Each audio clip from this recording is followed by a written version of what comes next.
What's going on, everybody? Welcome back to another rendition of Cold Takes from the Land.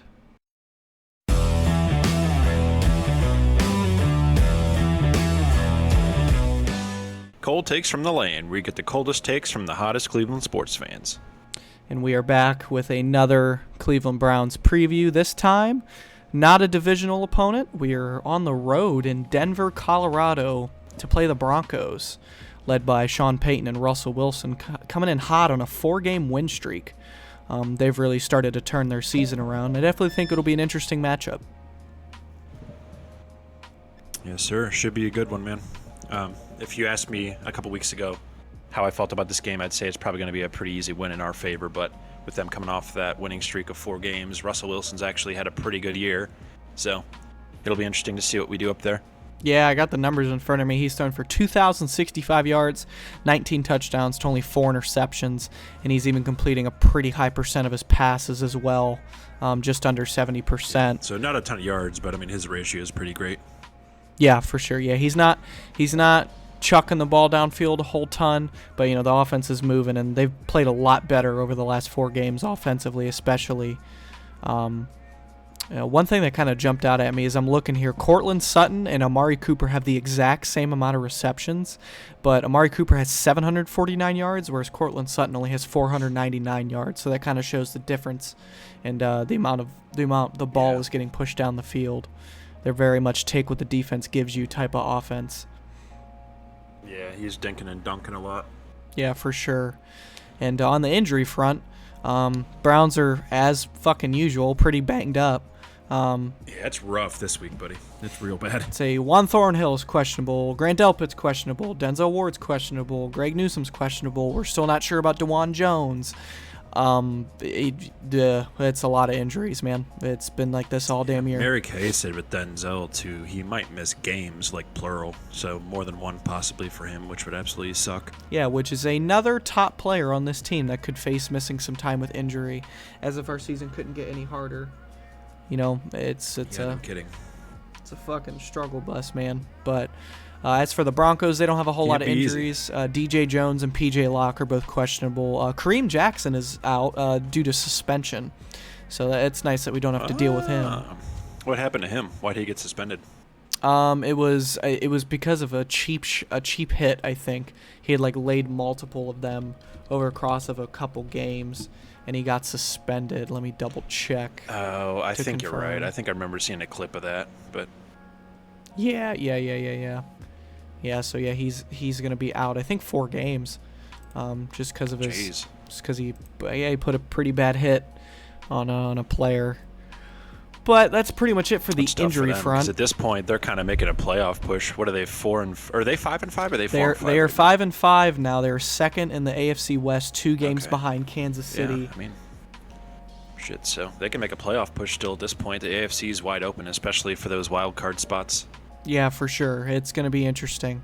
And with that, I say let's go ahead and get on into our 3 keys to victory. I will go ahead and swing it to you first, kind sir.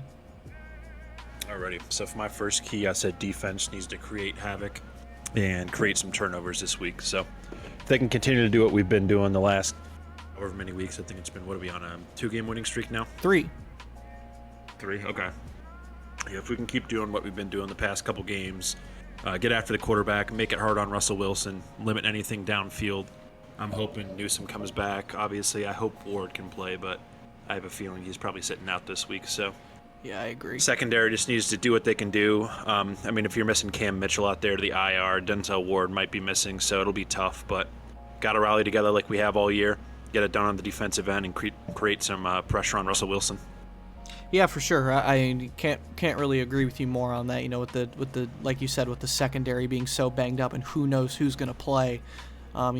There's based on the guys who are questionable, it is a very real possibility that our top 2 safeties are DeAnthony Bell and Ronnie Hickman, and our top 2 corners are Martin Emerson and fucking Mike Ford. So yeah, that would suck because our depth is going to be a problem in that game if Mike Ford's the number 2. Yes, but just with Cam Mitchell already being on IR, and then our other 2 top corners also being questionable, that's 3 cornerbacks would be out. Hopefully Newsom's been banged up all year too. Yeah, so We'll see. We'll see how it goes. We'll see who ends up playing. But I don't have a whole ton of confidence in guys playing this week. But with that, my first point was similar. It had to do with the defense. It was very specifically about the run game. I even with all the banged up guys, in the secondary, because of how good our pass rush is, and because, in theory, even if we have a couple of those good playmakers in the secondary, I still think we can do pretty well against the pass game. They're already a very conservative unit, so if we can just keep them conservative and not break open any big pass plays, I don't have a ton of worry. My worry is with the run defense. We've gotten gashed a handful of times against guys with good burst and that are athletic. They can really stretch the field vertically. With Jalen Warren broke some runs on us. That Keaton Mitchell kid in Baltimore, he's a little bit of a speedster. He broke some runs. I think that's been the one issue with the defense outside of not getting a ton of turnovers, is sometimes the run defense can kind of get lackadaisical for a play or two every so often, and that 1 or 2, 3 plays can break a game open if you allow the big play. And they have a pretty damn good running back in Javonte Williams. A lot of people compared him to Nick Chubb when he was a rookie, just because of his style. He runs really hard. He's very aggressive. He's athletic, and he has a good burst out of that backfield. So you don't want to allow the run game to get going, because that'll only open it up for Russell Wilson. Drop some passes downfield to guys like Cortland Sutton or Jerry Jeudy or whatnot. So I think if you can bottle up the run, you're at a pretty good start. I think so too, especially with some of our corners being dinged up. Cortland Sutton and Jerry Jeudy might be able to cause some problems if we're missing some of those guys. So bottle up the run, get Dalvin Tomlinson back on track. He had a pretty rough game last week, but if he can get back on track, kind of bottle up the run a bit, and then force Russell Wilson to make some plays, I think we'll be okay.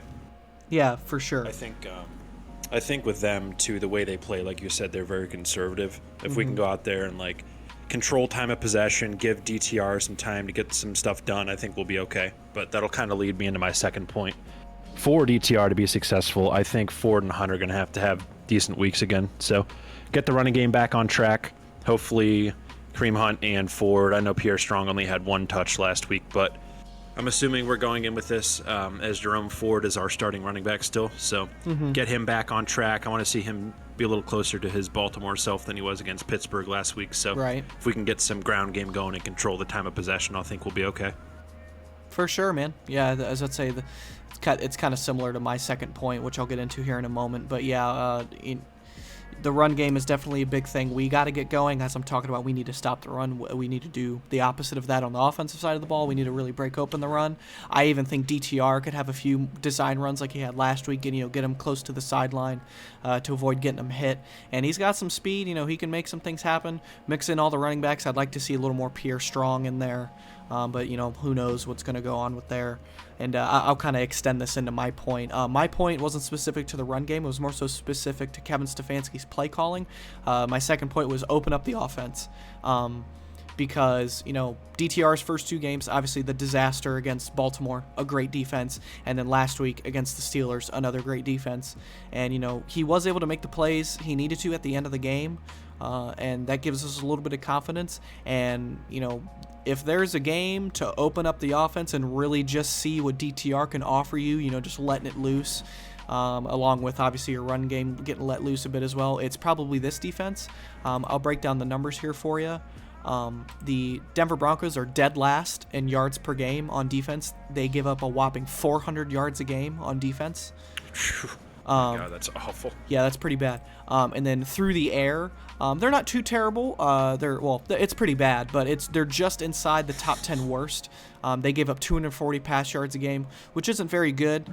I think that's 9th most in the league, which isn't very good, but you can live with it. But the big exploit is the run defense. The Denver Broncos give up a whopping 160 yards per game on the rush attack as a defensive unit. Yeah. We're going to have to exploit that. And that is 22 more yards a game than second place. My gosh. So yeah, that's pretty atrocious. And on top of that, they give up the 3rd most points per game at 26.8. You round that up, they're giving up about 27 points a game. So even with a banged up line, even with DTR at quarterback and the run game, coming off of a bad week, I still feel like this is the team where you can go out and you can finally see the offense put up, 28, 35 points, with not a ton of difficulty. Obviously, Denver's secondary. Don't say all that. Denver's secondary is decent. That's probably the only real good part about that defense, honestly. And they're missing Kareem Jackson, though, which helps. Yeah, well, that's what I was gonna say. Is now they're missing Kareem Jackson, so you don't have a ton to worry about in terms of like great playmakers defensively from them. So if you can just play sound football, be on time, and really throw the whole playbook out there, this could be a game where DTR can look pretty good in my opinion. Yeah, I agree too. I hope so. With DTR, what do you think his leash is? Like if he goes out there, kind of struggles this game, and I think we have 2 back-to-back 4 o'clock West Coast games. I think it's this one, and then we play the Rams in LA, if I remember right. So, right. I mean, what do you think worst case scenario is like for him? If he comes out, loses this game, do you think Flacco gets put in quickly, or do you think they kind of hold off on that? So yeah, I don't think he would get pulled this game at all, just because Flacco just got in the building. He's probably still learning the offense. Granted, he could already have it down pretty well. I mean, in his interview, he did say some of the verbiage is a little similar to like Kubiak, who he played under, just because that's kind of where Stefanski stems from, is Kubiak. So right. he runs some similar things. So I guess it kind of depends on how well Flacco, has got how well he's got the playbook down. Let's just assume. It depends how the offense looks as well, obviously. I mean, worst case scenario would be we go into these 2 games, he doesn't throw a single touchdown and looks like PJ Walker, basically. Yeah, that's what I was getting into. Sorry. Oh, you're good. So I think with him, I think he could realistically even go 1-1 in these next 2 games and still lose it, depending on how he plays. 0-2 would just be absolutely a nightmare, and you can't do it against the LA Rams and frickin' the Broncos with that little of talent they have right now. But I mean, if he plays 1-1 and still doesn't play well, I think there's a chance they pull him even then. Yeah, it all depends. I think the worst case scenario is he goes out there and he just turns the ball over a ton. I think even if he goes out there and he's not great through the air, but he keeps the ball safe, makes some plays with his feet, he could probably hang in there as a starter and we can still win some games. But I would keep the leash relatively short. If he goes out there, let's say Flacco's good and he's got the offense down. So let's say we go into this game and in the first half he's 4 for 14, 28 yards and a pick. You might just pull him. Right. Because the one thing. Oh, you're saying in this next game if he does that? Potentially. Yeah, I guess that, okay. Like I said, that also depends on how well Flacco knows how well he's got this offense down. Because if you can't go out and have Baker Mayfield goes out there and wins in his first game. Yeah, which would be sweet. So if you can't go out there against this defense and at least be serviceable, that's a bit of a red flag. But, we'll see how it goes. I'm glad at least that Flacco's on the roster because he can definitely go in and, start some games if he has to and the wheels won't fall off. So.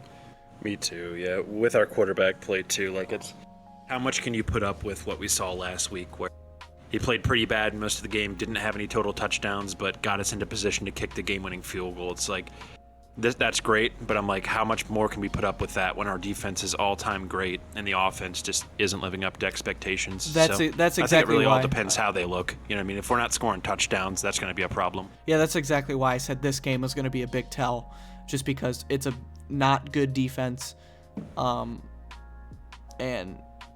we've seen them give up big plays and a lot of points to all kinds of teams, and they've been better recently, but I still think this is a defense where even with the limited talent we're at offensively right now, you can still score some points and get the job done offensively. So I'll kind of wrap up my second point by just saying, just really get the offense going. It's got to open up, and I would like to see some big plays this week.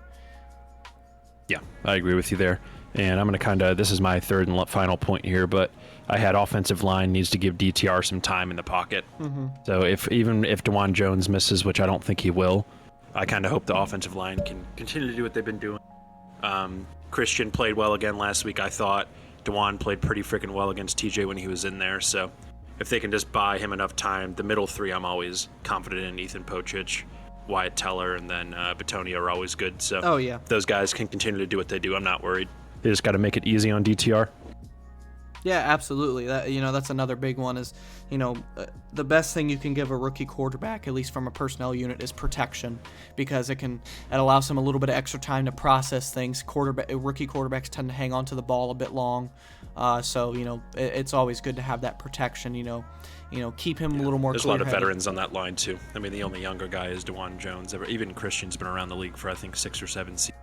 So Yeah, exactly, and that's another reason why I'm a bit more confident offensively this game is because you don't have T.J. Watt breathing down your neck this week. So Yeah, they don't have anybody a caliber of T.J. Watt, which is nice. yeah, so we'll definitely have to see. We'll see how banged up the line is. I am confident DeJuan Jones will be back this week, so you'll have a mostly healthy line.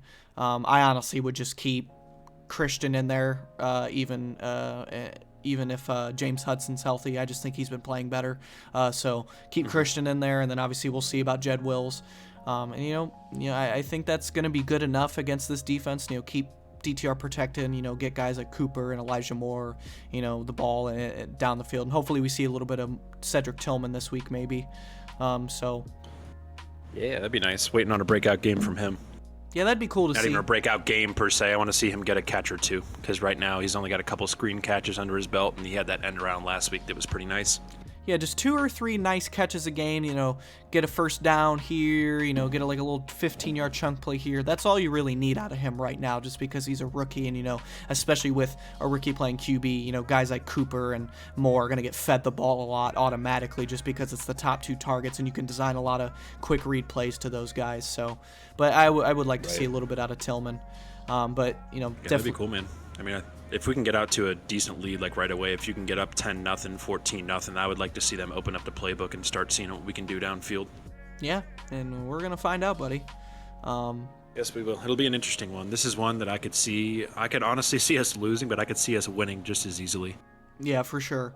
Yeah, it's gonna be an interesting one. I have a feeling, I think it's gonna be a real good game, and I'm very excited for it. And my last point, which was kind of going to be partially my recap too, after we get through our points. My final thing, basically, I wanted to say in general about the game, in terms of what I want to see out of the Browns, is don't let the scorching hot team come in and punch you in the mouth. This is a team that's won 4 games in a row. They've beaten good teams. They beat the Chiefs. Obviously, the Bills have problems of their own, but they're at least an admirable team at this moment. And they went and beat them as well. And this is a team that's hungry. They've won 4 in a row, and they're only a couple games out of first place in their division, and they're a couple games out of that wild card spot. So they're going to be coming to fight every single week. And I think they're going to look at us and see, okay, we've got a rookie quarterback really banged up. This is going to be an opportunity for us to go, punch this team in the mouth and, catch them off guard almost, and, and maybe get a surprise win, and get an upset. And you just can't let that happen. This is another trap game, really. I know we've said this a couple times this year, but this really is another trap game coming off of 2 big divisional wins, and the first time the Browns have beaten the Steelers and Ravens in back-to-back weeks. So this could be a week where you see us come out and the offense looks flat. Defense doesn't look as tightened up as usual, and we could lose. So we really got to focus on holding Russell Wilson and doing what we can against this team. Exactly. Yeah, you got to come out, play clean football, and that's a big thing. You know me, turnover battle, baby. Yeah. No bad turnovers. If DTR's struggling real bad, put Flacco in. See how it goes. We can't allow which the upset. sucks too, because it's like once you make that decision, there's no going back. So I hate to even think about that, because I don't want to have to pull him second half. And then, Joe Flacco, I think, like you said last week, is the better quarterback right now. But I think pulling a guy out like that, once you do that, you're not going back to DTR. You know what I mean? Right. So hopefully it doesn't come to that. Yeah, hopefully not. And we're going to see. I'm very excited.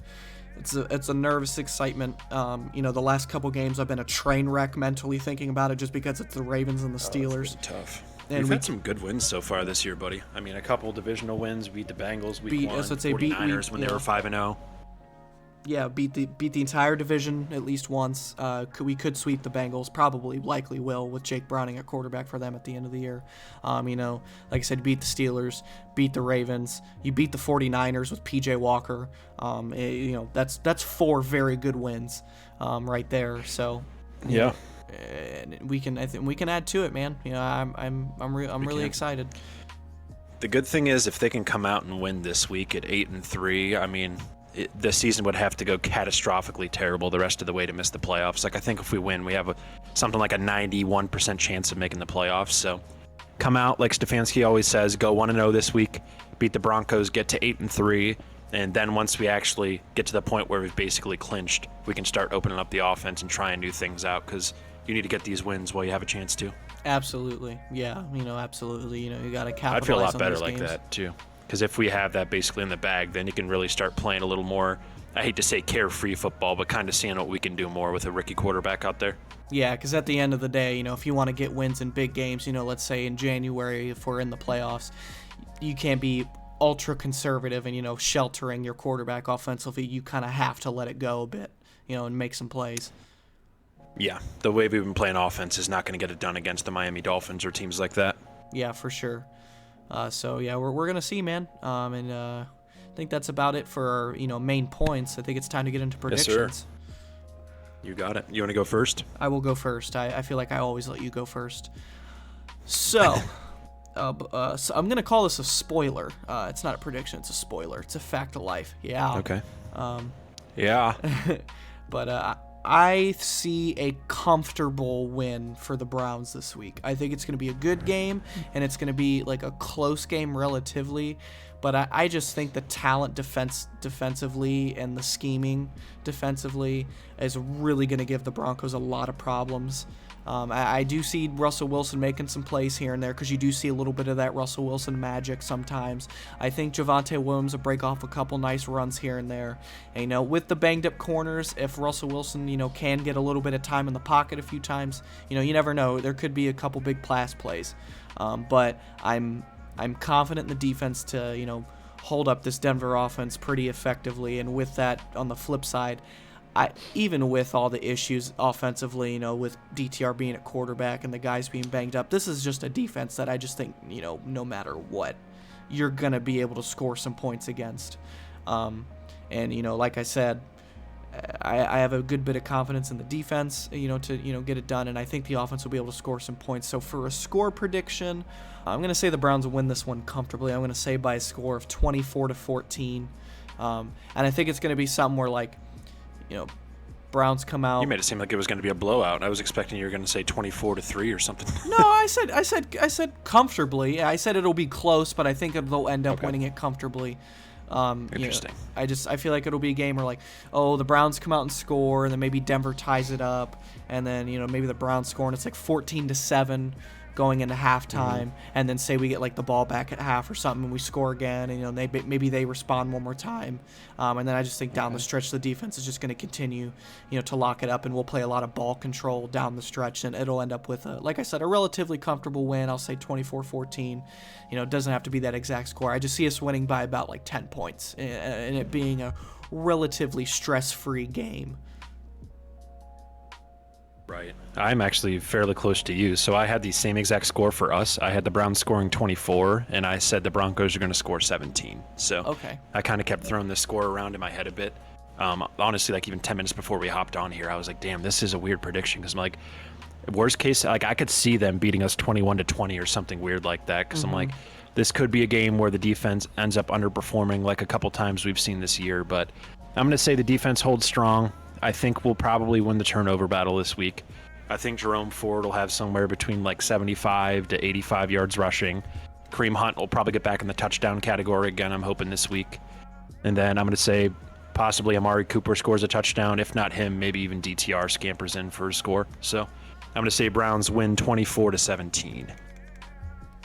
Heck yeah, I like it. We're kind of on a similar wavelength here.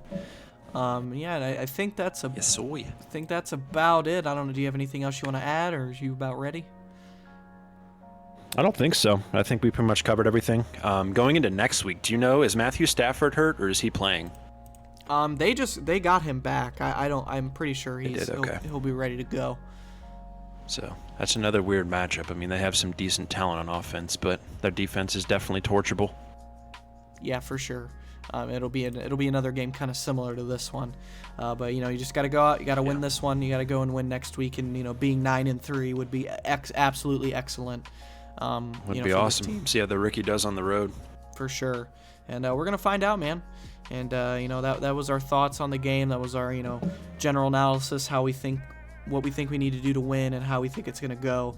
And we're both relatively confident in our team this week. And once again, yes, we are. Oh yeah. And we appreciate you guys for listening. We've been doing this since like week 3, and we're 10 games into the season, and we've seen relatively consistent support and likes, and even some comments here and there from you guys. So we just hope to keep that going, and we'll be pumping out more content more often for you guys. Obviously, this was Thanksgiving week, so a little more busy than usual. But yeah, we still promise to get a Cavs video out for you guys. We meant to about a week ago, but we will be recording a Cavs video within the next couple days. Yeah, for sure. Yeah, gotta get the Cavs out there, and they got some big wins, man. So it'll be fun to talk about. Yeah, without Donovan Mitchell too. I mean, you beat the defending champs, and then you come out and then you beat the MVP's team in Philadelphia the next game. Yeah, for sure. Yeah, a lot happier of an episode. It'll be about the Cavs, but compared to the first one. Yeah, definitely. Yeah, for sure. And once again, we appreciate you guys for watching or listening to us. Like I said, we'll keep getting this content out there, and we're excited for the game this Sunday. And yeah, it's been another episode of Cold Takes from the Land, and we will see you with a win in the next one. Cold Takes from the Land.